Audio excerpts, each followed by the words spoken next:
Bonjour et bienvenue dans Ami, le podcast où l'on mange du tiramisu, mais promis, c'est en tout bien, tout honneur. Salut, moi c'est Marie et j'espère qu'un jour la nature se vengera. Et moi, c'est Anaïs et perso, je m'entends hyper bien avec toutes mes plantes.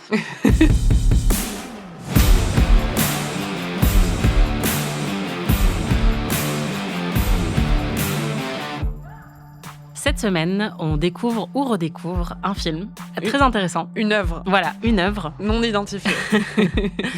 De M. Night Shyamalan, Phénomène, qui est sorti en 2008. Et on s'est enregistré juste avant d'aller le voir, puisque moi je l'avais vu et pas toi. On s'apprête à regarder Phénomène de M. Night Shyamalan.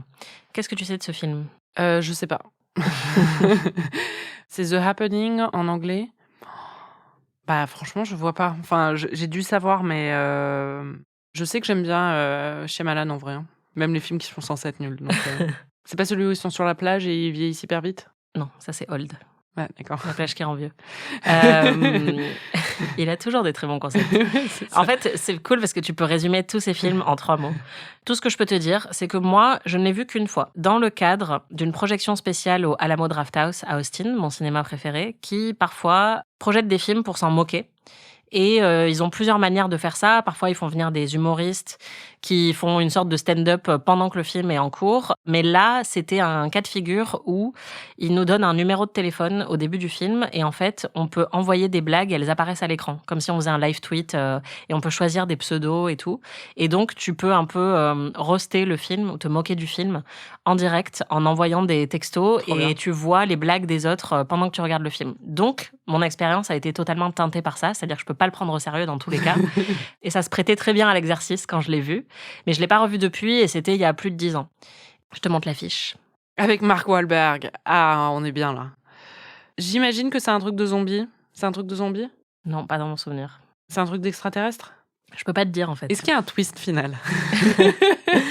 Vraiment, je veux pas trop t'en dire. D'accord. C'est une route au milieu de nulle part qui mène vers une ville, mais qui est entourée par la campagne. La route est éclairée, mais tout autour, c'est un peu noir. Et surtout, il y a plein de voitures abandonnées qui ont été vidées de leurs passagers et vidées de façon très hâtive. Ça se voit parce que les portes sont encore ouvertes et il y a certaines voitures qui sont garées un peu n'importe comment sur le bord de la route et il n'y a pas âme qui vive. Tu devrais faire de l'audio-description. C'est vrai ? Tu vas dans les détails, quoi. Bah. Et ça, il y a marqué écrit et réalisé par M. Night Shyamalan, The Happening, l'événement. Et donc tu penses que ça se situe dans le genre de l'horreur ? Bah, disons que Shyamalan, c'est souvent un peu entre les deux. C'est thriller et il y a parfois... Enfin, il y a du fantastique en général quand même. Et il y a des éléments horrifiques. Quand c'est pas de l'horreur carrément, quoi. J'ai l'impression que celui sur les vieux, les grands-parents, Oui, c'était ça de c'est l'horreur. vraiment de l'horreur. Mais en général, c'est vrai que Shyamalan, c'est plus du thriller ou que de l'horreur quand même. Oui, là je pense qu'il faut pas t'attendre à de l'horreur. D'accord, ok. Et donc si tu devais imaginer ce qu'est cet événement, Enfin, pour moi, c'est un truc un peu dystopique. Donc, l'événement, ce serait soit une attaque de zombies, soit une une... post-apocalyptique plutôt. Non ? Ouais, voilà, post-apocalyptique. Soit attaque de zombies, soit maladie, soit une annonce du gouvernement. Je sais pas, genre la loi immigration. N'importe quoi. Très bien. Bah écoute, on va aller voir si tes théories se vérifient Voilà. et on en reparle juste après. J'aurais jamais pu prévoir. Hein. Bah, c'est ça le problème, c'est que quand tu me demandais mais ça parle de quoi, d'extraterrestres, de zombies, je pouvais pas te dire parce que effectivement tous les films de Shyamalan peuvent être très facilement résumés. Il y a celui avec les grands-parents, il y a celui avec la plage qui rend vieux, il y a celui avec la cabane dans les bois et il y a celui avec les plantes tueuses. Mais je pouvais pas te dire c'est celui avec les plantes tueuses, tu vois. Mais en plus, quand tu dis les plantes tueuses, tu t'imagines des plantes carnivores assez cool. Là, Oui. c'est même pas ça. C'est vraiment genre Ouais. des arbres normaux où quand il y a du vent, ils dégagent une toxine. Ouais. Voilà. Je me souvenais moi-même plus trop des détails, je l'avoue, et c'était assez mauvais signe parce que ne pas en garder un grand souvenir alors que je l'avais vu dans un contexte où on est censé s'en moquer, c'est assez déprimant. Mais je me souvenais de l'essentiel quand même. Bon, let's go. Yes. Dans mon souvenir, c'était nul. Non, t'es pas prête pour l'acting de Mark Wahlberg dans ce film. C'est abyssal. T'en as pensé quoi alors ? Honnêtement, c'est confondant de nullité, mais du coup, j'ai bien aimé. Je pense pas que ce soit un bon film, c'est un film vraiment nul. Mais du coup, vraiment, pendant 2 jours après, je ne parlais que de ça aux gens Ah bon autour de moi. Mais oui, parce que c'est... Moi, tu m'en as pas parlé. Hein. Mais on l'a vu ensemble. Du coup, aux gens autour de moi, je leur racontais, j'ai vu ce film, il se passe ça dedans. À un moment, je montrais des vidéos où il parle à la vieille et j'étais à regarder. Enfin, j'étais un peu fascinée, tu vois. Bah, je comprends. Pour le coup, vous voyez, Cats, le regardez pas. Mais ça, regardez-le, c'est une expérience. Ouais, alors, on a quand même un petit peu souffert au visionnage. On va Totalement. Mais c'est une expérience. C'est pas possible, ça dure 1h30, mais j'ai l'impression que ça fait 3 heures qu'on regarde ce film. Il faut que ce film se termine. This is the end, isn't it? Bah, ce serait bien, parce I que... wish you were here. C'est un film qui est très mystérieux, en fait. Le lendemain du visionnage, j'ai passé, je pense, 2 heures à lire des articles qui expliquaient, j'essayais de comprendre, en fait, et j'essayais de trouver si les acteurs étaient conscients de ce qu'ils faisaient quand ils jouaient dans ce film. Ou s'ils avaient été drogués. Oui, c'est ça. Contre leur gré. Et en fait, je suis vraiment intriguée. Parce que Cats, tu vois exactement ce qui s'est passé. Tu vois le problème. Et surtout, tu vois qu'il y a des gens dedans qui jouent bien, qui jouent moins bien, mais tu comprends les ingrédients du désastre. Et tu comprends qu'ils y ont cru pendant qu'ils le faisaient. Exactement. Là, vraiment, la façon dont ils jouent, tu te dis, c'est pas possible. Ouais. Et c'est des acteurs qu'on connaît d'autres films. Mark Wahlberg, on peut lui trouver tous les défauts qu'on veut. Dans, par exemple, Les Infiltrés, il est excellent. Oui, Et dans il Boogie peut, Nights. Voilà, il peut être excellent. Donc, c'est mystérieux. Tu te dis, est-ce que c'était volontaire? Qu'est-ce qu'on lui a dit? Qu'est-ce que ce film cache? N'ai-je rien compris? Et on C'est va ça. essayer d'élucider le mystère qu'est ce film. Est-ce que tu peux résumer le film en 30 secondes? Alors, Mark Wahlberg joue un prof de sciences, déjà, première chose confondante. Bah déjà, le premier film qu'on est dans un film de science-fiction. C'est ça, exactement. Il y a des plantes tueuses qui dégagent une toxine qui pousse les gens à se suicider, à s'automutiler, à se suicider. Et Mark Wahlberg, il est en fuite avec sa copine qui l'a trahi parce qu'elle a mangé un dessert avec un collègue. Voilà. Sa femme. Sa femme, oui, c'est vrai. Bravo pour cette concision. Bon, est-ce qu'on fait le 400 tout de suite? On peut, ouais. C'est un Moi- 9,5. Ouais, moi je pense qu'on est bien à 9,5. Ouais. Je pense que la différence, c'est que encore une fois, Cats, c'est vraiment pas fun à regarder. Genre, c'est vraiment, t'as envie de te suicider, comme les personnages de The Happening. Alors que The Happening, phénomène, il y a quand même beaucoup de fun dedans. On Oui. s'est pas mal marré. Honnêtement, oui. J'ai eu beaucoup plus de plaisir et je pense que je le reverrai, par exemple, pour une soirée Oui, carrément. avec un jeu à boire ou un truc comme ça, je le reverrai avec plaisir. Mais je pense que c'est aussi pour ça que il y a cette tension navet au chef-d'œuvre. Et c'est pour ça que, par exemple, à Alamo Drafthouse, quand je suis allée le voir en projection, ils ont choisi ce film-là parce qu'il a acquis un statut culte. Parce que justement, en fait, tu peux regarder ça avec tes potes et vraiment passer un très bon moment. Oui, c'est ça. Et je sais pas, vraiment, ce film est resté avec moi.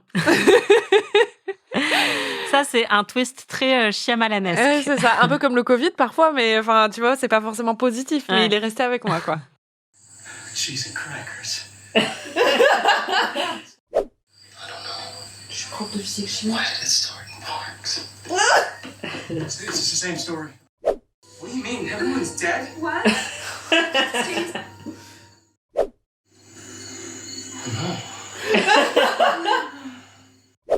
Il joue tellement mal. Non, et puis, alors, dans l'extrait, on entend Cheese and Crackers à un moment. En fait, il y a un truc aussi dans ce film, c'est qu'ils ont des expressions qui sont très désuètes parfois. C'est aussi ça qui me fascine. J'ai du mal à savoir, on en reparlera, je pense, à quel point Shyamalan est conscient de l'humour que ça provoque et du décalage que ça provoque, ou est-ce qu'il est vraiment très sincère dans son écriture? On en reparlera, mais il y avait une volonté de faire un film un petit peu vintage. Et très clairement, je pense que ces expressions, elles viennent de là. D'accord, mais du coup, c'est sincère, mais aussi décalé. Enfin, c'est compliqué. Le truc, c'est qu'il change de version selon les interviews que tu lis de lui. Parfois, il dit qu'il a voulu faire un film de série B et parfois, il dit qu'il a voulu faire un film de série B, mais qu'à un moment, c'est devenu plus profond que ça au fil de l'écriture. Donc, tu sens que parfois, il essaye de se dédouaner un peu plus qu'à d'autres moments, mais il avait envie de rendre hommage à des séries B et à des films d'antan. Et donc, notamment, tu vois, il pensait à la Twilight Zone et à ce genre de trucs. Et je pense que les expressions un petit peu désuètes et le côté très sincère et très naïf des personnages vient aussi de là. D'accord, Du ok. côté, en fait, où justement, il n'y avait pas autant de cynisme et de second degré un peu méta dans les films catastrophes d'il y a très longtemps. Oui. Et qu'il a voulu donner ce vernis-là un peu au film, sauf que pour moi, c'est pas assez assumé pour qu'on comprenne vraiment l'intention.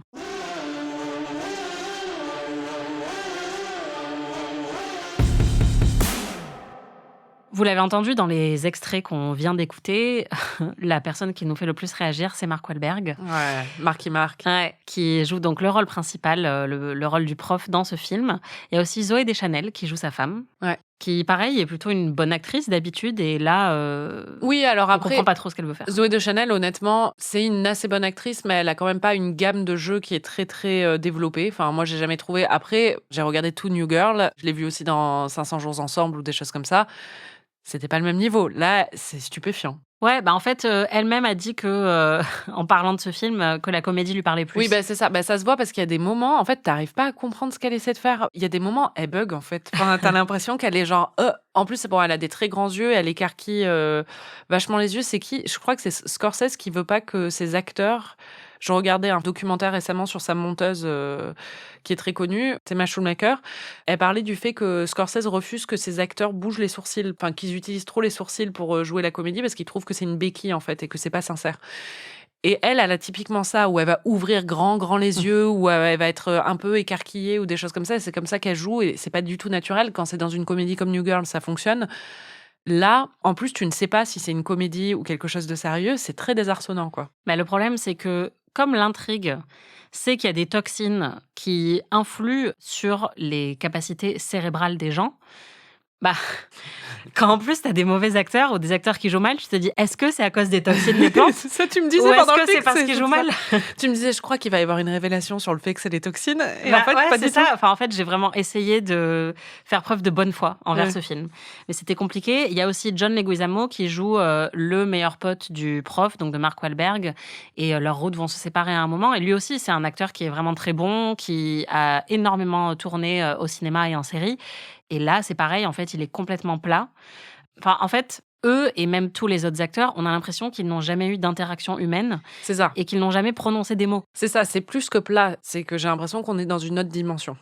Ouais, c'est Tu ça. vois ce que je veux dire? Ouais. Enfin, on est sur On une est autre dans la planète. Red Room, mais pas de manière sympathique. J'ai l'impression qu'ils ont été remplacés par des extraterrestres qui essaient de prétendre être humains. Il y a aussi une petite réunion Succession inattendue dans le film, puisqu'il y a Alan Ruck qui joue Connor dans Succession et Jeremy Strong qui ont tous les deux des tout petits rôles. Alan Ruck, il joue le proviseur du lycée et Jeremy Strong, il joue un militaire. Ce qui est très marrant, c'est que ta réaction à Jeremy Strong m'a provoqué un jumpscare. Vraiment, il fallait que tu baisses ton niveau d'intensité, surtout par rapport aux acteurs dans le film qui sont vraiment, eux, ils auraient pu absorber un petit peu de ton énergie. Et toi, t'en avais vraiment beaucoup. My name is Foster. Jamais personne n'a été aussi heureux de voir Jeremy Strong.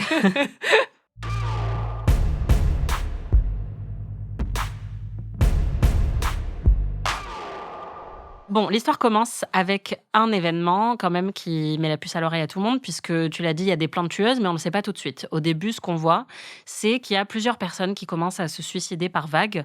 Et tout d'abord, à Central Park, les gens s'arrêtent en fait en plein milieu de la rue, et certains se mettent à marcher à l'envers. Et ils ont en fait comme un ralentissement cérébral, c'est-à-dire que souvent, ils se mettent à répéter la même phrase plusieurs fois et de plus en plus lentement, comme s'ils ne comprenaient plus exactement les mots qu'ils étaient en train de prononcer. Donc encore une fois, quand on voit les jeux d'acteurs à côté, ça peut prêter à confusion. Et donc là, la première scène, qui est un peu une scène d'horreur aussi, c'est une meuf qui se plante une aiguille à cheveux dans la nuque. Ouais, dans le cou, dans l'artère jugulaire, je crois. Mais c'est... Faut être précise. C'est marrant parce que je parlais du film à une collègue et elle me disait... C'est celui-là où elle se plante une aiguille dans le cou. J'étais là, ouais. Elle me dit, je me souviens que de ça, mais je m'en souviens, ça m'a hanté pendant des semaines. Ah, putain. Et je me suis dit, putain, l'horreur de ce film marche sur certaines personnes, quoi. Et c'est Ouais. vrai que, en vrai, cette première scène, bon, elle est très mal jouée aussi, donc c'est dès le début, le ton est posé quand même. Mais celle-là et la scène suivante dont on va parler après sont quand même assez efficaces pour établir un peu toute l'étrangeté et l'horreur du truc, quoi. Mais c'est marrant parce que quand je raconte ces scènes aux gens, ils sont plus effrayés que quand tu vois la scène dans le film parce que le jeu d'acteur fait que c'est un peu plus comique que ça devrait l'être. Elles donnent leurs répliques de manière tellement plate et monocorde que je pense qu'on leur a demandé de jouer comme ça. Mais on va revenir sur ce mystère qu'il faut vraiment élucider. On va entendre ta réaction. C'est vrai que pour moi, les scènes d'horreur, c'est quand même les trucs les plus réussis du film. Et notamment celle-là, elle est quand même assez efficace. Oula, oula. Oh non. Oh non. Oh non. Oh non, non, non. Et l'autre, elle est là. Oh. Sa pote est en train de se planter le cou. Ouais. Elle se dit un peu inquiétant tout de même. Ouais. Donc ça commence déjà avec quelque chose d'assez étrange, mais on ne comprend pas ce qui est le plus étrange entre cet événement et la réaction des gens à l'événement. Oui, il y a une scène de juste après avec des ouvriers qui commencent à tomber des échafaudages sur lesquels ils sont et du toit. Et c'est vrai que visuellement, quand on voit les corps tomber, par exemple, ça, c'est très efficace. Je trouve qu'au niveau de l'horreur, ça fonctionne bien. Ce qui fonctionne pas, c'est le mec qui est en bas, l'ouvrier de chantier dont on adopte le point de vue. Lui, il est là. Oh non, Davis vient de tomber. Oh non, pas Jones. Et c'est très, très... encore une fois, c'est très étrange, je ne comprends pas. En fait, ils manquent tous d'enthousiasme. Moi, c'est ça que je comprends pas. C'est que c'est même pas une question de sincérité, c'est qu'ils ont l'air tous un peu endormis, quoi. Il manque de choc aussi. Enfin, oui. il manque de Oui, vie. d'enthousiasme, je veux Oui, dire. c'est ça. Super. Super, Jones vient de tomber. Il s'est éclaté la tronche sur le pavé, je suis trop contente. Non, mais en fait, quand ils sont choqués, ils sont là. Oh, attends, appelle peut-être quelqu'un. Il y a un mec qui vient de s'écraser la tronche devant toi et il est complètement aplati sur le sol. C'est un peu bizarre. Bah quoi. ouais, en fait, on dirait qu'il leur a donné comme consigne de ne jamais dépasser 30 décibels. C'est très, très étrange. Et d'ailleurs, tu n'as pas vraiment compris ce qui se passait. Oula. Christ, Mackenzie fell. Mais pourquoi ils réagissent comme ça? Jesus. C'est hyper Give bizarre. us a moment.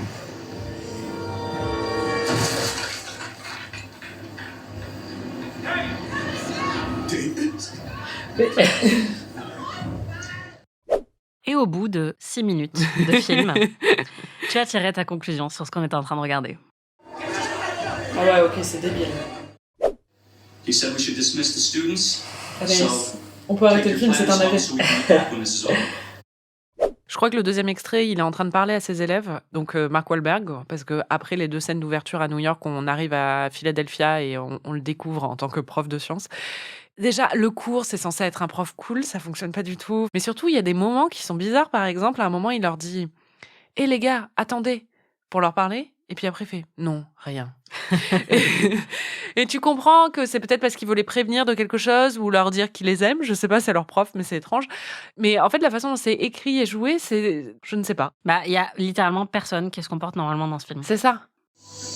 Well, we're in a small town, Jess. Nothing will happen to us here. Vous êtes débilos en fait. Calculus.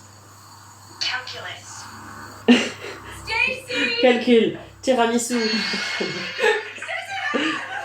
C'est l'apocalypse la plus débile de l'histoire.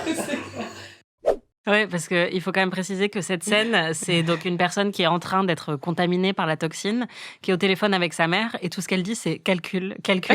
Enfin, c'est vraiment, en termes d'angoisse et de suspense, on est vraiment sur un niveau très, très bizarre. Got kids? No. How come? You got a problem?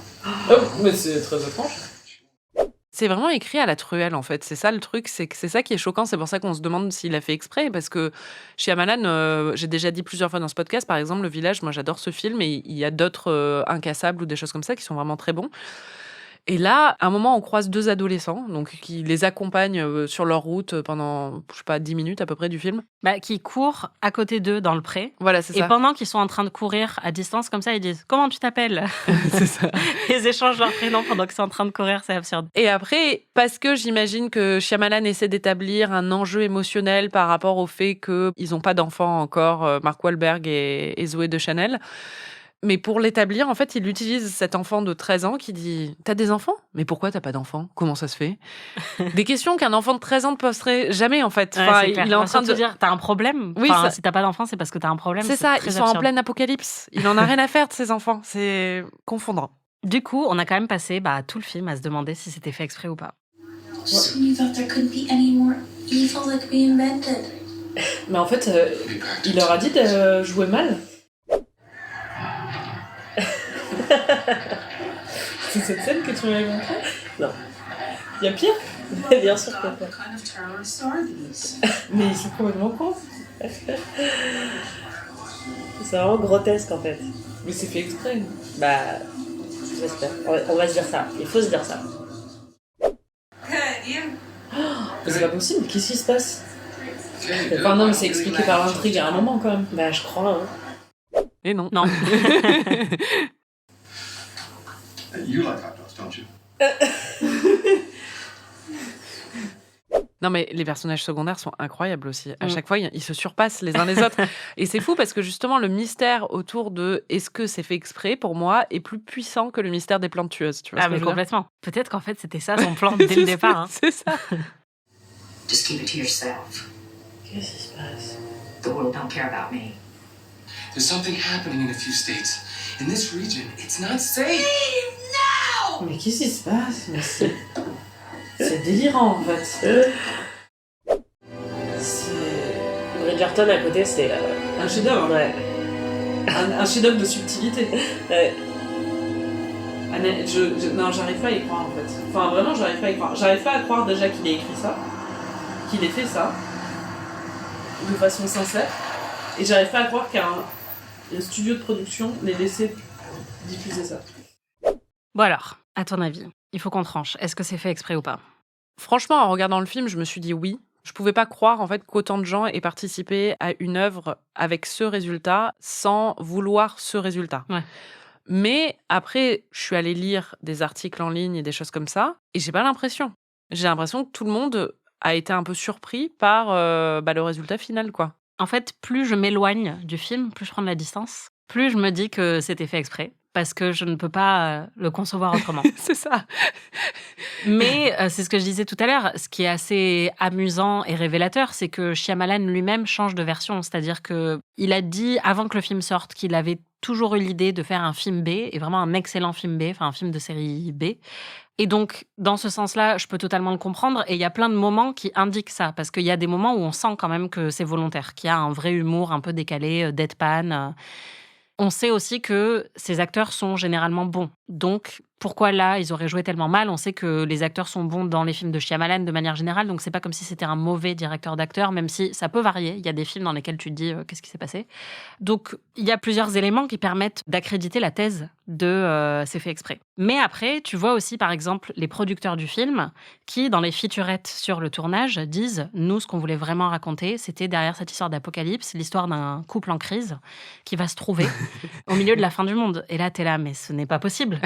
Enfin, si vraiment vous y croyez avec autant de sincérité, c'est qu'il y a vraiment eu un problème. Et effectivement, Shyamalan lui-même, à d'autres moments, dit non, pour moi, en fait, on était dans une période de paranoïa. Et donc, j'ai voulu appuyer sur les peurs contemporaines. Et je voulais que ce soit un film de série B, mais en même temps, c'est devenu de plus en plus profond au cours du processus. Donc, clairement, pour moi, c'est pas clair. Je pense que c'est comme dans Anatomie d'une chute, un mystère qu'on ne peut pas vraiment résoudre et qu'il faut choisir ce qu'on va croire. Et personnellement, je ne veux pas vivre dans un monde où ce film a été produit sans qu'il le fasse exprès. Je suis d'accord. Donc, je choisis de croire qu'ils l'ont fait exprès. Tu t'es tellement posé la question de est-ce que c'est volontaire ou pas que tu as fait une comparaison avec un cinéaste de chez nous qui, pour le coup, fait des films sur lesquels il n'y a aucune ambiguïté en ce qui concerne l'humour absurde. On dirait un film de Quentin Dupieux, mais Ouais, mais qu'il a pas moins rigolo. Ouais. Je pense que Quentin Dupieux peut nous attaquer en justice pour la comparaison que tu viens de faire. Non, mais si ce film est volontaire, tu vois ce que je veux dire? Je pense que tu peux te marrer devant comme tu te marres devant un film de Dupieux, mais c'est vrai que... Faudrait un twist final, en fait, qui montre, un peu comme dans Yannick, où il y a un moment où tu comprends pourquoi ils sont en train de jouer mal, tu vois ce que je veux dire? Ouais, et en fait, il aurait dû pousser les curseurs encore plus loin. C'est-à-dire qu'il y a des moments de comédie dans le film, et je pense qu'il y a certains moments qui sont intentionnels, d'autres non, mais il faudrait qu'ils le soient tous, et qu'on comprenne vraiment qu'on est en train de regarder quelque chose qui veut se moquer de ce qu'il est en train de faire. Oui, mais pour ça, et je sais que je viens de faire une profession de foi en disant que je croyais qu'il avait fait exprès, pour ça, il aurait fallu qu'il fasse exprès. Il ne l'a pas vraiment fait exprès, même si j'ai envie de croire qu'il a fait exprès. C'est ça. En tout cas, moi, je crois qu'au fil du film, je suis devenue de plus en plus philosophe et j'ai décidé d'accepter mon sort. Je crois qu'à la fin, le film offre des réponses. Après, sont-elles satisfaisantes?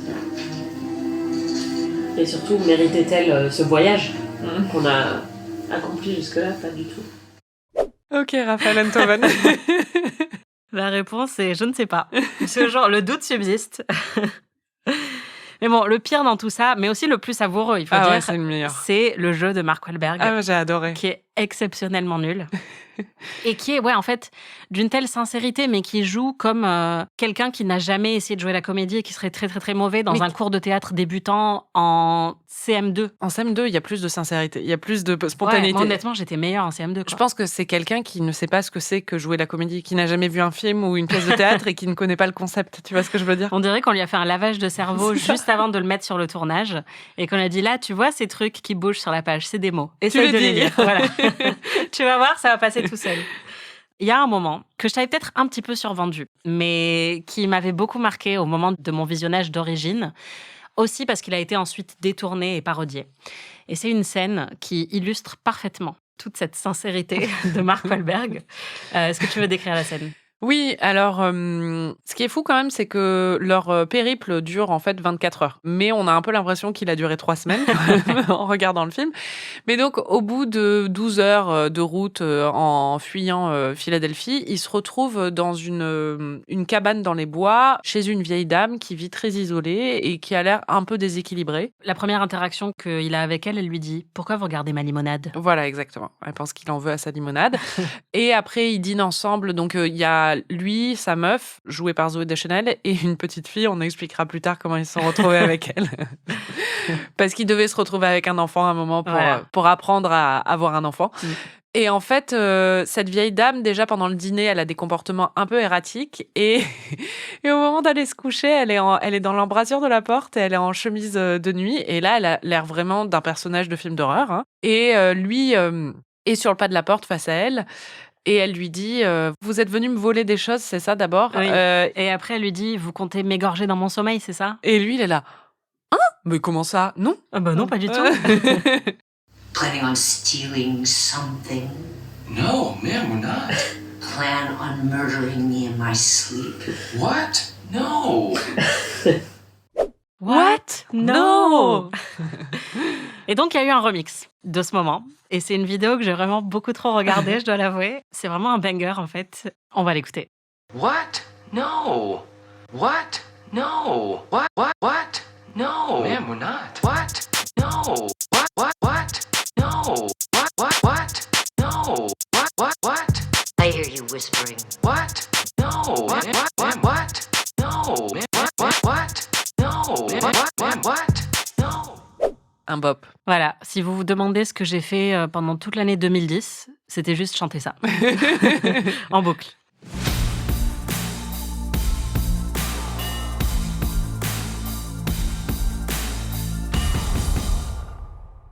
Bon, il y a la question de la performance, qui est très compliquée, et peut-être pas volontaire. Il y a aussi les dialogues, quand même, qui n'aident pas du tout. Parce que là aussi, on dirait que ça a été écrit par quelqu'un qui ne sait pas comment fonctionnent les mots. Oui, c'est ça. Comment fonctionnent les histoires, les émotions. C'est vraiment très, très, très absurde. Peut-être qu'on va apprendre un jour que ça a été écrit par une IA. Bah, peut-être. Mais je crois que Mais même... une vieille IA qui ne comprenait pas encore. Genre avant ChatGPT 4. Ouais, c'est ça. Genre les IA qu'il y a dans Buffy, quoi. Genre dans la saison 1 de Buffy. Ouais. En fait, il y a beaucoup d'expositions qui est faite de manière très étrange, et notamment au tout début. Enfin, juste, c'est même pas de l'exposition, c'est... Des mots qui se sont alignés les uns après les autres. Ouais, voilà, puisque le premier événement a eu lieu à Central Park, et le deuxième a lieu dans un parc à Philadelphie. Et en fait, quand ils sont en train de se rendre compte de ça dans le train, il y a Mark Wahlberg qui dit « Another park? Un autre parc ?» Comme si c'était très surprenant. Et en fait, t'es là, bah oui, c'est un lieu public. Enfin, je sais pas, parce que la première thèse, c'est que c'est des attaques terroristes. Et juste, il n'y a rien qui va dans la manière dont il est surpris par le fait qu'un autre parc a été touché. À la rigueur, qu'ils disent un parc de Philadelphie, tu vois, parce que c'est vrai que c'est pas New York. Ouais, mais je pense aussi que oui, bah, c'est pour souligner le fait que c'est des plantes. Mais on n'est pas de... Oui, c'est ça. C'est pour nous mettre la puce à l'oreille. Voilà. C'est ça que tu es en train de dire. Exactement. Mais le mieux, c'est quand ils se sentent obligés de préciser. De préciser que Princeton est une ville. C'est ça. Personne n'écrit. Tu dirais pas ça dans la réalité, en fait. Il dit, elle est allée dans la ville de Princeton. C'est comme si tu disais, je vais dans la ville de Bordeaux en week-end. Et si on prenait le moyen de locomotion qui est le train? C'est ça. You know, she got out. She's headed to the town of Princeton. Can I talk to her? To the town of Princeton. Il y a aussi une scène qui est censée être émouvante, je pense, où pour rassurer une meuf qui est en train de faire une crise de J'avais panique, oublié. Il lui colle un problème de maths. Mais moi, si tu veux faire en sorte que je ne me suicide pas, c'est vraiment contre-intuitif comme option. Parce que je risque de me suicider beaucoup plus vite si tu me files un problème de maths alors que je te connais pas et que je suis enfermée dans une voiture avec toi, en fait. Parce qu'il était prof de maths, son meilleur ami. Oui. C'est ce qu'il définit en premier, parce qu'il est tout le temps en train de sortir des statistiques. Donc, Cette scène est affreuse. $20. Elle donne des chiffres au hasard maintenant. Je sais pas compter, monsieur. Laissez-moi tranquille. 55, 60, 70. Le truc, c'est qu'elle sait même pas résoudre le problème en plus, donc elle lui dit des chiffres en pleurant. Mais oui, et d'ailleurs, on aurait dû s'y pencher un petit peu parce qu'à la fin, il dit que la solution, c'est genre 1 30. million ou 30 millions, un truc comme ça. Elle a dit 30, elle lui dit non, c'est 1 million, je sais pas quoi. C'est vrai qu'on aurait dû regarder le problème pour Ouais. le résoudre. Mais il y a une scène qui nous a vraiment interloqués. Et je me suis dit que le mieux, ce serait d'aller récupérer le script écrit par Monsieur Night Shyamalan et vous faire une reconstitution de cette scène. Une reconstitution dynamique, puisque j'ai imprimé le script en anglais, donc on va aussi traduire en temps réel, ce qui, à mon avis, pourra bien retranscrire la lenteur. La rigidité. Voilà, et la rigidité et le doute qui habitent vraiment les acteurs pendant qu'ils sont en train de lire les répliques. Pour resituer, ça se passe à un moment où en fait ils comprennent qu'ils ne sont pas protégés en dehors de la ville de Philadelphie. Ils étaient dans un diner au bord de la route avec plein d'autres survivants qui s'étaient échappés de Philadelphie. Et donc là, ils essaient tous de partir très vite, le plus loin possible, et de choper une voiture. Sauf que eux n'ont pas de voiture, ils sont venus en train et personne ne veut les prendre jusqu'au moment où il y a 2 voitures qui veulent bien les prendre. C'est Pékin Express. C'est bon, j'ai une voiture. Ce qui se passe, c'est que donc Zoé Deschanel et Mark Wahlberg sont partis avec le meilleur ami de Mark Wahlberg et sa fille. Et la mère de cette fille, elle est dans la ville de Princeton. Et en fait, on se dit donc que le meilleur ami va continuer avec sa fille ou qu'ils vont continuer tous les 4. Sauf que le meilleur ami, d'un coup, décide d'aller dans la ville de Princeton. Et comme la voiture qu'il a trouvée... Et de laisser l'être humain à qui il a donné naissance, qui est sa fille. Qui est sa fille. Il décide de l'abandonner à son meilleur ami et à la copine de son meilleur ami. Et c'est censé être une scène très émouvante, puisque on nous le dit, puisque les acteurs disent « je suis émue », mais c'est pas du tout comme ça que ça se passe quand on regarde la scène. Donc ce qu'on va faire, c'est que moi je vais jouer Julian, Le meilleur ami. voilà, le meilleur ami joué par John Leguizamo. T'as beaucoup plus de répliques, dis donc. Ah, bah écoute, non, mais c'est bon, vas-y. j'ai fait du théâtre moi, quand j'étais jeune. Mais justement, je pense que c'est pas une bonne tactique ici. Et tu vas jouer Elliot. Elliot, qui est donc Mark Wahlberg.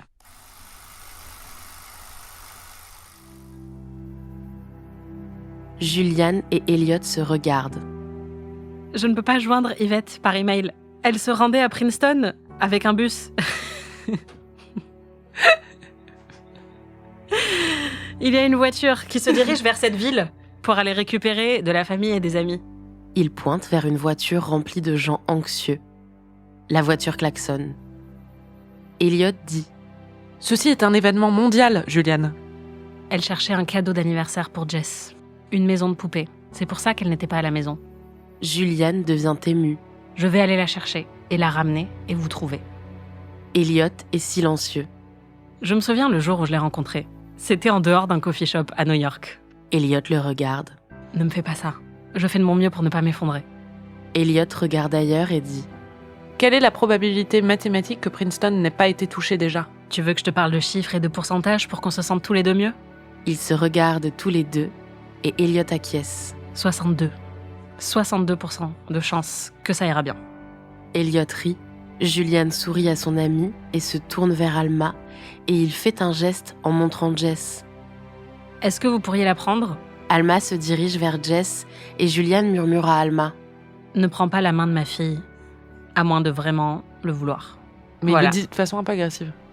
Ne prends pas la main de ma fille, à moins de vraiment le vouloir. Bon, je pense qu'on s'en est aussi bien sorti que Mark Wahlberg. Ah oui, bah ça c'est sûr. Même mieux. Bon, il faut dire que l'écriture en dehors des dialogues n'est pas hyper convaincante non plus, puisque quand ils essayent de trouver des solutions à la menace, et ils comprennent assez vite que c'est les plantes et qu'il faut se protéger des plantes. Attends, c'est Mark Wahlberg qui comprend parce qu'il est rapide. C'est pas Mark Wahlberg, c'est le mec dans la voiture Pékin Express qui lui dit Ah oui, c'est vrai. « J'ai une théorie, moi, j'ai une serre. Et j'ai des plantes chez moi. Donc, je sais les choses sur les plantes et je vais vous le dire. Les plantes, elles veulent se rebeller parce qu'on les a maltraitées. » C'est ça. Ce qui définit cet homme, c'est qu'il aime les hot dogs. Et d'ailleurs, il se tourne à plusieurs reprises vers les autres personnages pour lui dire « Et toi, t'aimes les hot dogs ?» C'est ça. Et il y a un moment très étrange où Zoé Deschanel le regarde en faisant et on comprend pas trop ce qu'elle veut dire. Et donc, ils se rendent compte assez vite qu'il faut éviter, pas les plantes, parce que ça, à la rigueur, ce serait une solution logique, mais ils sont en plein milieu de la Pennsylvanie, une région rurale. Tu te dis quand même, quand ils pensent, en fait, le plus logique, ça aurait été de rester chez eux dans leur appartement. Oui, non, totalement. Mais en fait, Mark Wahlberg a trouvé une solution bien plus logique et efficace, on va l'entendre. Let's just stay ahead of the wind. C'est le truc le plus débile que j'ai jamais vu de ma vie. C'est génial. Évitons le vent. Bonne astuce, mec. Here it comes. Le vent arrive. C'est débile, mais c'est pire que débile, c'est... Je sais pas ce qui est pire. Déjà, c'est pas très cinématographique en fait, comme Pas du ennemi. tout. C'est-à-dire qu'ils sont en train littéralement de courir devant le vent. Il y a rien de très menaçant derrière et surtout, il y a des moments où on comprend pas la logique du truc parce que le vent les atteint. Et Ouais. du coup, ils sont au milieu du vent, mais ils se recroquevillent un tout petit peu et donc la toxine ne les touche pas. Je sais pas. Non, mais en fait, s'il y a bien un truc qu'on ne peut pas éviter, un élément dont C'est on ne le peut vent. pas se cacher, c'est le vent. S'il y a de la pluie, tu peux te couvrir, par exemple. Mais s'il y a du vent, tu peux rien faire. C'est littéralement pour ça que c'est l'élément que je déteste le plus. Oui, j'allais dire, si vous sentez beaucoup de passion dans la voix d'Anaïs à l'heure qu'il est, c'est parce qu'elle déteste le vent. Parce que j'ai eu une frange pendant très longtemps et que tu ne peux pas être bien coiffé quand il y a du vent et que tu as une frange. Et oui, tu l'as dit, le problème aussi, c'est que Shyamalan, en plus, est quand même généralement pas trop reconnu pour la qualité de ses dialogues, mais par contre, c'est un metteur en scène qui a un grand sens du style visuel, qui arrive à créer du suspense, justement, avec pas grand-chose. Et là, dans ce film, pour moi, ça fonctionne pas du tout. C'est-à-dire qu'on a juste énormément de plans fixes sur des buissons et sur des branches d'arbres. Puis c'est même pas des beaux buissons. Enfin, ou c'est Non. même pas des buissons impressionnants, quoi. Tu vois ce que je veux dire? Non, et puis c'est vrai que c'est très très dur de rendre menaçant un arbre, donc quelque chose qui ne bouge pas, Oui, mais qui je ne sais frémit pas, pas, ils auraient pu être dans la jungle avec des lianes. par exemple. Non, mais c'est vrai que j'étais assez surprise par l'absence totale de suspense qu'il a réussi à créer, parce qu'on a juste énormément de plans de coupe sur de l'herbe, des arbres et des buissons, mais ça ne crée pas du tout la terreur que c'est censé évoquer. Mm. Bon, il y a au moins une scène qui a été volontairement écrite comme comique, ça on est est sûr sûr. Parce que c'est ma scène préférée, hein, mais... Bah si, parce que clairement, il y a même des blagues dans Oui, le oui. monologue et je pense que oui, là très clairement, c'est pour se moquer justement du fait qu'ils ont peur des plantes. Et donc là, si tu veux décrire ce qui se passe... Ils sont dans une maison, et c'est une maison témoin, dont tout est un peu faux dedans, mais ils le comprennent pas tout de suite, et Mark Wahlberg est dans un bureau à un moment, et il a l'impression que la plante devant lui est en train de bouger, parce qu'elle prend un peu la brise matinale, et donc il commence à lui parler pour l'amadouer, et l'apaiser en se disant que peut-être ça va le protéger de la toxine. Jusqu'au moment où il commence à toucher la feuille, et il se rend compte que la plante est en plastique. Je suis ton ami. I am your friend. My name is Elliot Moore. Non, c'est pas possible. Giving off good vibes. We're just here to use the bathroom. And then we're just gonna leave. I hope that's okay. Plastic. Talking to a plastic plant. I'm still doing it. Pour moi, là, clairement, l'intention Le I'm still est doing comique. it Ouais. prouve que oui. C'est une très bonne blague. Non, et puis c'est vrai que là, il pousse le truc un petit peu plus loin, c'est-à-dire que t'as Mark Wahlberg qui parle à une plante et qui lui dit « Bonjour, je m'appelle Elliot, je veux juste utiliser les toilettes », forcément, c'est rigolo. Ouais, bah oui. Le problème, c'est que quand tu t'es déjà tapé 1 heure de doute sur est-ce qu'ils sont censés jouer la comédie ou pas, ça n'atterrit pas avec la même puissance, Ouais. malheureusement. And the Oscar goes to... And the Oscar goes to...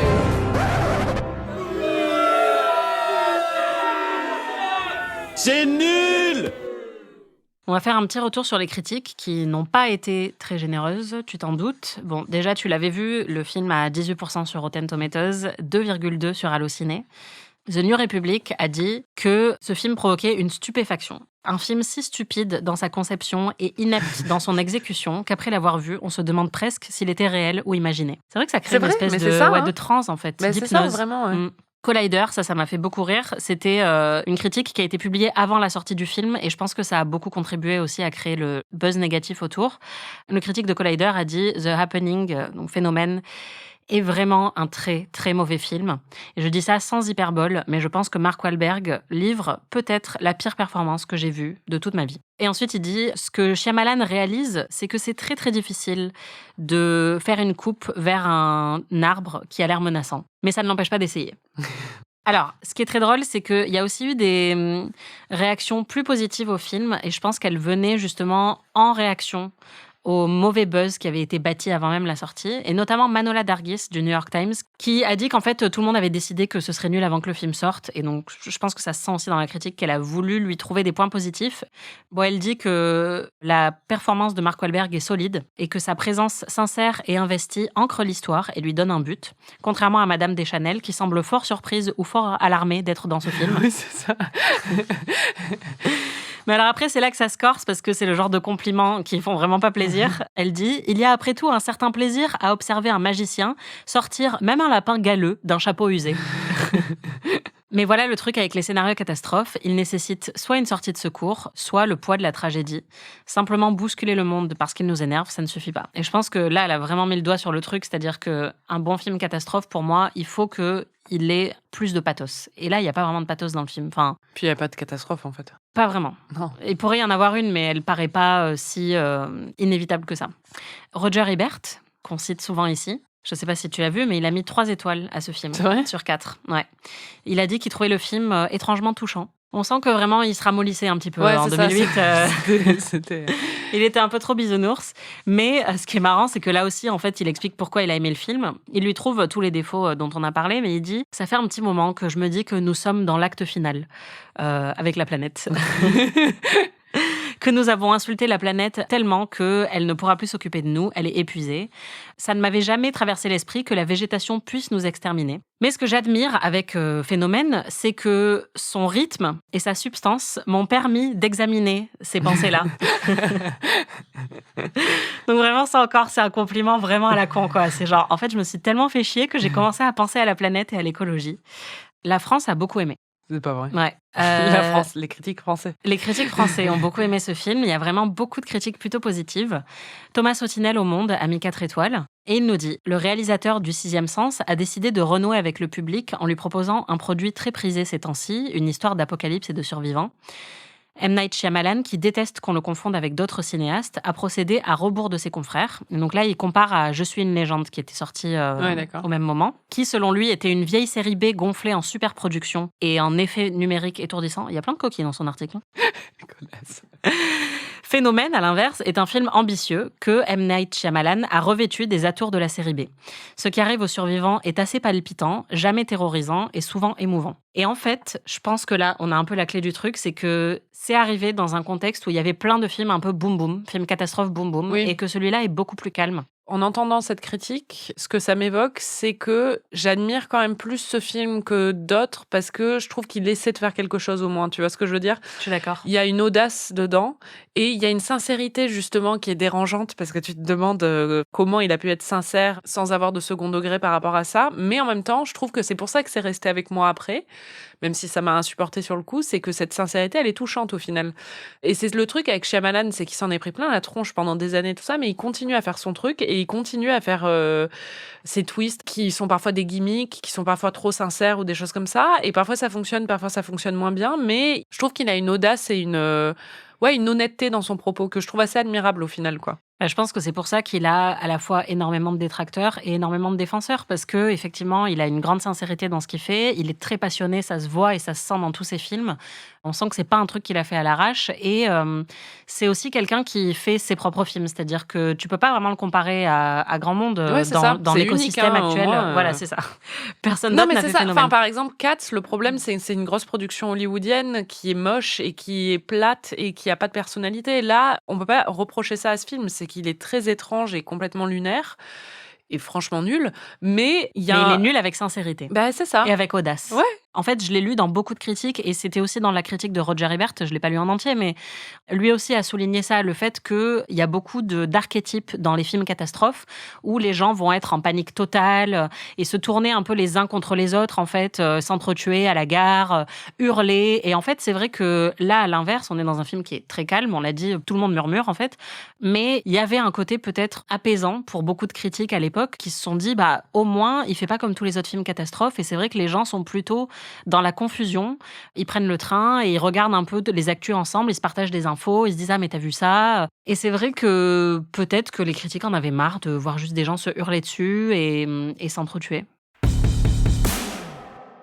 Pour moi, le gros problème quand même, c'est que Shyamalan lui-même et les acteurs, et tout le monde, en parlant de ce film, le comparent aux Oiseaux, qui est un de mes films préférés et un des plus grands chefs-d'œuvre de l'histoire du cinéma, et qui est une très bonne comparaison, mais pas dans le bon sens pour Shyamalan, parce que c'est aussi là prendre un élément qui n'est pas du tout censé faire peur à la base, des oiseaux, pour créer une terreur très profonde. Les Oiseaux le fait avec brio, Phénomène ne le fait pas. On n'a pas du tout peur des plantes quand on les voit, on n'a pas peur quand on voit l'herbe frémir. Les Inrocks, par exemple, ont aussi beaucoup aimé et disent que la nature s'avère être un excellent méchant de cinéma parce que désormais la menace gît dans chaque décor. Tous les milieux que traversent les personnages, une innocente clairière, un anodin sous-bois, deviennent tout à coup des menaces en puissance, et ce détournement du familier en puissance horrifique est un des plus astucieux opérés depuis les moineaux tueurs d'Hitchcock. Et là, je suis désolée, mais je suis pas d'accord en fait. Enfin, non, moi, mais ça me pu, terrifie en pas fait. du tout. Ça aurait pu, mais c'est pas le cas. Non, c'est pas le cas. Moi, j'ai pas du tout été terrifiée. À aucun moment, j'ai eu d'anxiété ou de peur pendant ce film. C'est tout le problème. Mais c'est pas tout le problème. Il y en a plein d'autres. Mais par contre, en fait, je trouve que l'idée, au final, est conne. Enfin, des plantes tueuses et tout ça. Mais c'est vrai qu'elle a un gros potentiel pour me rendre anxieuse. C'est-à-dire que moi, j'ai une anxiété écologique. T'en as une aussi. Et du coup, ça appuie sur certains boutons qui pourraient vachement fonctionner, quoi. Du coup, ça m'évoquait des choses qui étaient légèrement anxiogènes, mais la façon dont ça le faisait n'était pas efficace, quoi. Ouais, pour moi, l'idée, elle est pas bête du tout. Je pense que c'est un très bon concept, mais c'est l'exécution qui est mauvaise. Et d'ailleurs, Shyamalan a toujours des bons concepts. Mais là, c'est juste ce qu'il en fait. Et, enfin, les Inrocks, ils écrivent quand même qu'il réussit la gageure de terroriser avec rien de plus qu'une légère brise qui fait onduler feuillage et arbustes. Non. Ni toi ni moi n'étions terrorisés. Non, mais j'étais même pas terreau. Jeu de mots jardinier. Bravo. Et en fait, il y a un truc qui va t'intéresser quand même, c'est le Guardian qui a réévalué le film. Ils ont une rubrique qui s'appelle Hear Me Out. Et beaucoup des films qu'on a fait dans cette saison d'Amis ont fait l'objet d'une chronique là-dedans. Cet article-là dit que c'est un hommage clair au vieil Hollywood, que le film comprend le pouvoir des visages, et c'est pour ça qu'il y a énormément de plans très rapprochés sur les visages. Il fallait choisir d'autres visages. Qui se plongent dans leur détresse et leur dévastation. Bon là, vraiment, je ne sais pas où ils sont allés chercher ça. Mais en fait, l'espèce d'idéalisme et de naïveté très sincère du film a été loué par les gens qui veulent le défendre. Et ça, je peux le comprendre, en fait. Pour moi, le problème, c'est qu'il n'est même pas allé assez loin là-dedans. Et d'ailleurs, même Shyamalan l'a dit. Il a dit qu'il avait été trop inconsistant parce qu'il avait voulu faire à la fois de la série B et quelque chose de sincère, et que tu ne fais de la série B que quand c'est absolument clair et net que tu fais ça. Et je pense qu'il a été un peu partagé entre différents tons. D'habitude, ça marche plutôt bien quand il mélange les tons. Et là, juste, pour moi, le problème, c'est que tu as une ou deux scènes de comédie au milieu de scènes qui sont juste voulues comme sincères, où lui-même, je pense qu'il savait pas trop s'il voulait qu'elles soient drôles ou pas quand il les a tournées. Enfin, c'est la meilleure explication que je trouve.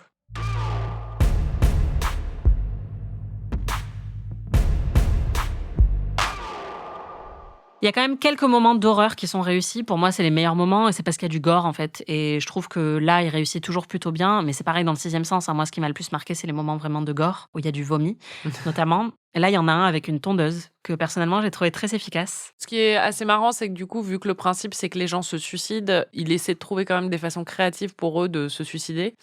Et donc, il y a un mec qui s'allonge face à... C'est une grosse tondeuse, une très très grosse tondeuse. Ouais, une tondeuse américaine. Exactement. Et du coup, il s'allonge devant et il se fait tondre. Mais les entrailles. Ouais, ça a suscité le genre de réaction que j'aime bien quand je vois du bon gore.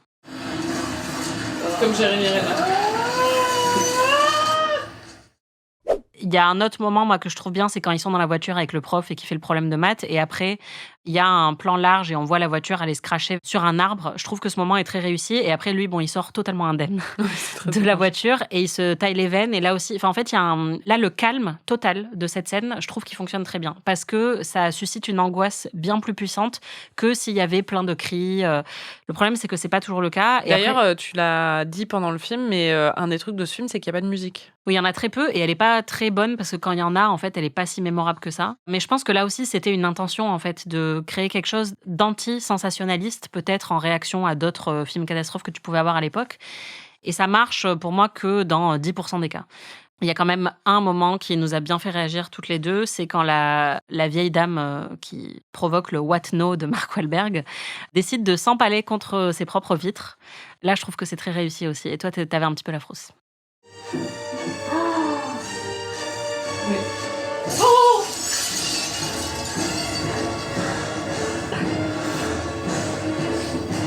ça, c'est pas mal, quand même. Bon, il faut qu'on parle de Joey. Et non, il ne s'agit pas de Joey Tribbiani. Qui aurait pu jouer dans ce film. Complètement. Complètement. Mais de Joey, avec qui Zooey Deschanel a mangé un tiramisu. Et... Attends, spoiler, il faut bâtir un peu le truc. Joey, c'est son amant, en fait. Ouais. Mais tout ce qu'elle a fait avec lui, c'est manger un tiramisu. C'est ça, et c'est catastrophique. C'est-à-dire qu'elle ressent une culpabilité profonde. C'est la pire trahison. Alors, on connaît les « est-ce que embrasser c'est tromper ?» Est-ce que regarder c'est tromper ? Mais on ne connaissait pas « est-ce que manger un tiramisu c'est tromper ?» Et là, oui, la réponse est oui, visiblement. Voilà, ce film l'a inventé. Et ça nous a vraiment beaucoup, beaucoup fait rire parce que là aussi, c'est joué totalement premier degré. Mais je pense, encore une fois, peut-être qu'il y avait une volonté d'humour là-dessus. Bah, j'espère quand même. Parce que, ouais, c'est pas possible autrement, en fait. Who's Joey? Non, juste un mec avec qui je mangeais un tiramisu.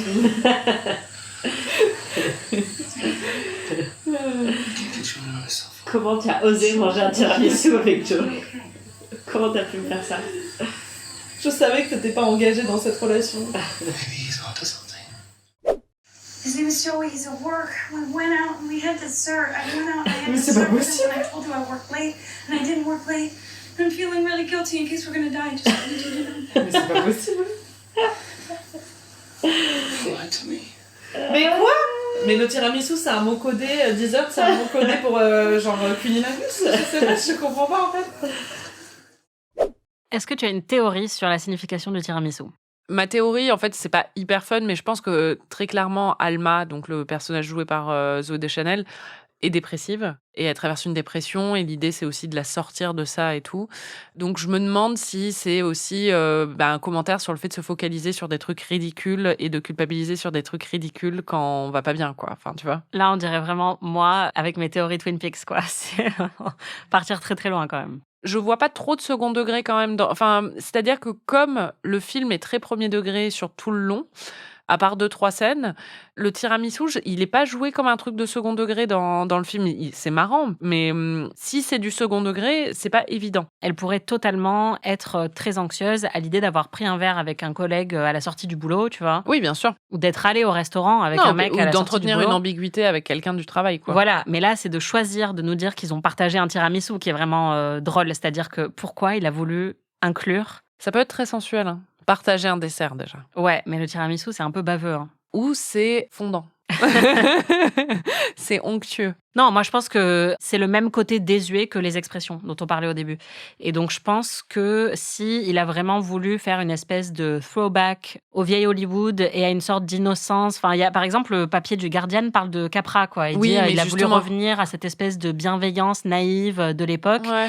Bah à ce moment-là, je peux comprendre le truc de on a partagé un tiramisu et tu vois parce que c'est pas des enjeux qui sont sexués, c'est des enjeux très puritains. En fait, même le truc de l'enfant, c'est extrêmement puritain. Oui, et donc là, on n'est même pas sur de la tromperie. Et c'est comme son meilleur pote qui lui dit « Je l'ai vu à ton mariage, je l'ai vu pleurer ». Bon, enfin, c'est quand même des trucs qui sont très, très légers ou minimes. Et peut-être que Shyamalan avait envie de faire un truc, je sais pas, il était en réaction à Love Story, tu vois. Il se disait « On va trop loin dans le vulgaire. Faut arrêter avec Loana et Jean-Édouard dans la piscine. Moi, je veux revenir aux valeurs sûres, au tiramisu. » Et déjà, partager un tiramisu avec quelqu'un, c'est s'engager, tu vois. C'est vrai. Ce qui se passe, c'est qu'il y a une réponse à cette scène plus tard. Mais ça, c'est brillant. C'est brillant. C'est-à-dire qu'à un moment, Mark Wahlberg, de façon très premier degré, mais au final, on se rend compte que c'est une blague, se tourne vers Alma à un moment et lui dit « J'ai été à la pharmacie. La pharmacienne, elle était hyper mignonne. J'ai acheté un sirop alors que j'avais pas besoin de sirop et le sirop il coûtait hyper cher.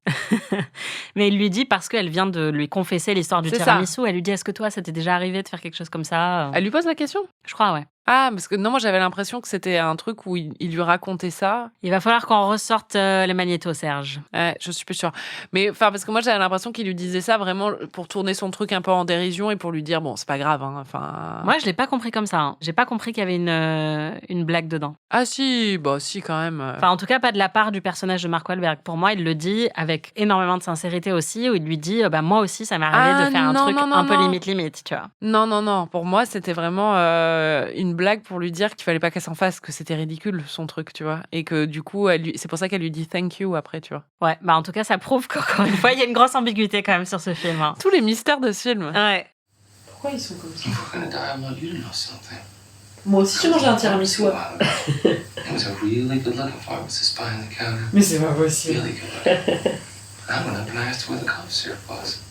I didn't even have a cough. And I almost bought it. I'm talking about a completely superfluous bottle of cough syrup. That's like $6. Are you joking? Mais. Thank you. Je suis soufflée. C'est quoi ce truc? T'es pas sûr? Moi, dans mon souvenir... pour moi, il acquiesce plus en mode ouais, j'ai vraiment acheté du sirop, quoi. Non, pour moi, c'est vraiment... Elle dit « you're joking ». J'en reviens pas qu'on a un débat sur cette scène. Vraiment, ce film a détruit nos cerveaux, On est tombé si bas dans Ami. De Twin Peaks The Return. Envoyez-nous vos théories. C'est clair.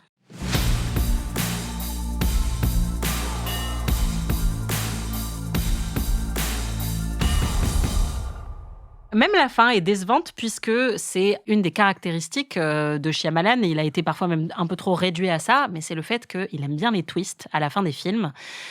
Et là, il n'y a pas vraiment de twist. Non, mais il n'y a même pas de résolution en fait. C'est-à-dire que comme ils se battent contre le vent, à un moment, le vent s'arrête. Oui, c'est ça, c'est vrai. C'est vrai ça d'ailleurs, c'est pas réglé. Non, c'est pas réglé. Ils le disent plusieurs fois dans le truc, ce genre de crise ne dure que 48 heures. Ah oui, c'est ça. Ah oui, c'est ça, parce qu'on a tout un truc, on a beaucoup de journalistes qui interviennent dans ce film, et on a toute une séquence d'interviews dans les médias à la fin, où effectivement un mec explique tout ce qu'on aurait dû comprendre, mais comme le film a la flemme de nous l'avoir montré, on a juste un mec qui vient sur un plateau télé pour nous dire que ça a duré 24 heures et que c'est résolu, quoi. Et qui pense que ça pourrait à nouveau se passer, ou que ça n'est pas un phénomène menaçant tant que ça ne se passe pas à nouveau quelque part. Et évidemment, ça se passe où? À Paris. C'est clair. Pourquoi la France prend cher dans tous les films américains? Parce que c'est le symbole de l'étranger. Mais ça me fait rire parce que Shyamalan le fait beaucoup dans ses films, d'inviter les médias, en fait, qui viennent couvrir les événements un peu paranormaux qui se passent. Ça me fait toujours penser, il y a un manuel d'écriture de scénario qui a un chapitre entier dédié à ça, qui dit ne ramenez jamais les médias dans l'histoire. Parce que, en fait, tout de suite, ça fait perdre une partie du mystère. Ça n'amène que des nouvelles questions de plausibilité pour le public. Et ça fonctionne jamais vraiment, alors que si tu laisses les médias en dehors de ça, tu as un champ libre un peu plus important. Et Shyamalan adore faire ça. En fait, je crois que c'est dans La cabane dans les bois aussi, où il y a plein de trucs avec les médias. Et je me disais, mais arrête de faire ça. Je trouve que ça casse tout.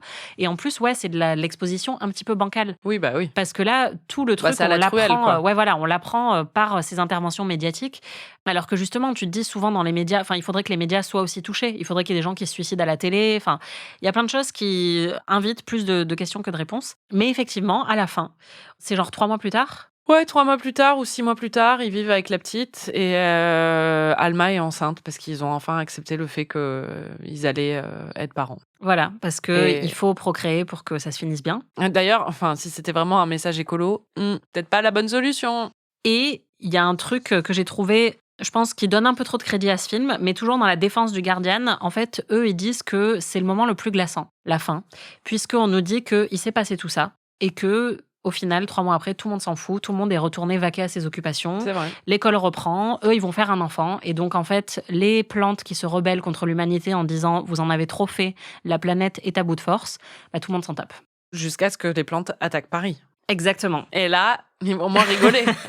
Mais je trouve que c'est une bonne manière de le lire, mais c'est ça. Mais j'aurais aimé qu'on le ressente un peu plus dans le film, et c'est ça le problème, c'est que pour moi, quand on voit le film... non, on se dit juste c'est naze, elle est enceinte, ok, cool pour elle, mais pourquoi, quoi. C'est ça. Navet ou chef-d'œuvre? Navet ou chef-d'œuvre? Navet ou chef-d'œuvre? Naouch ou chna? Navet ou chef-d'œuvre? Moi, je dirais que c'est un navet attachant. Non, c'est vrai, c'est un navet, très clairement, mais j'ai de l'affection pour ce navet. Oui, moi je dirais que c'est un navet dans le bon sens du terme. C'est-à-dire que Cats, par exemple, je voulais pas le qualifier de navet, parce que ce serait trop gentil. Enfin, là, c'est un nanar, quoi. Battleship, c'est un nanar. Oui, bon, ça, non, c'est un navet. C'est un charmant navet. Un navet tellement sincère que tu veux bien l'inclure dans ta soupe. S'il fallait lister 3 qualités de ce film. Écoute, je vais dire sa sincérité déjà, parce que je trouve ça beau. Ensuite, l'autre qualité... Les scènes de gore, je dirais. L'humour malgré lui. Enfin, ça m'a fait beaucoup rire. C'est vrai. Et la maison est hyper belle. La maison dans la campagne. D'ailleurs, je comprends pas qu'il la garde pas et qu'il retourne à Philadelphie à la fin. C'est aussi le film qui nous a donné What No, le remix. Donc rien que pour ça, on peut le remercier. Merci de nous avoir écoutés. Merci Marie. Merci Anaïs. Si vous voulez voir ou revoir Phénomène de M. Night Shyamalan, le film est disponible en streaming sur Disney+. Vous pouvez retrouver tous les épisodes d'Amis sur slate.fr ou votre plateforme de podcast préférée. Dans le prochain épisode, on revisite N'oublie jamais, The Notebook en VO, avec le meilleur acteur de tous les temps, Ryan Gosling. Tout à fait. Si vous découvrez ou redécouvrez ces merveilles du 7e art en même temps que nous, n'hésitez pas à partager vos impressions sur les réseaux sociaux, on adore vous lire. Et n'oubliez pas de vous abonner à notre autre podcast, PIC TV, qui va bientôt revenir, où on analyse l'actualité des séries. Si vous avez aimé cet épisode, vous pouvez nous laisser 5 étoiles et un petit commentaire, ou vous pouvez nous hyper auprès de tous vos amis. On se retrouve la semaine prochaine. Salut. Salut. Et n'oubliez pas d'arroser vos plantes. Amis est un podcast d'Anaïs Bordage et Marie Telling, produit par Slate Podcast. Direction éditoriale Christophe Caron. Production éditoriale, prise de son et réalisation Aurélie Rodriguez.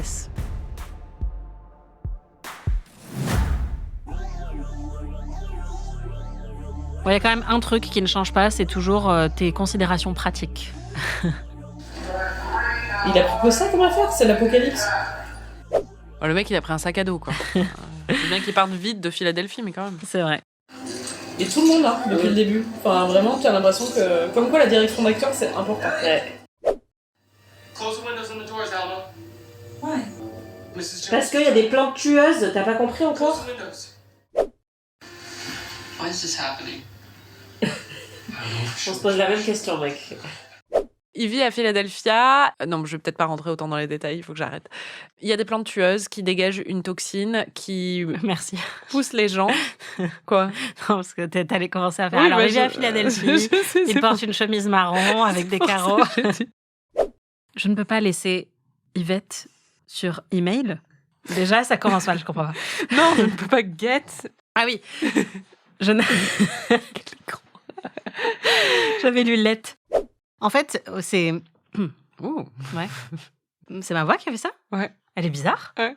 Qu'est-ce qui se passe? Non, Ma mais voix a non, changé, non? J'ai l'impression d'être par la petite sirène qui vient de retrouver sa voix.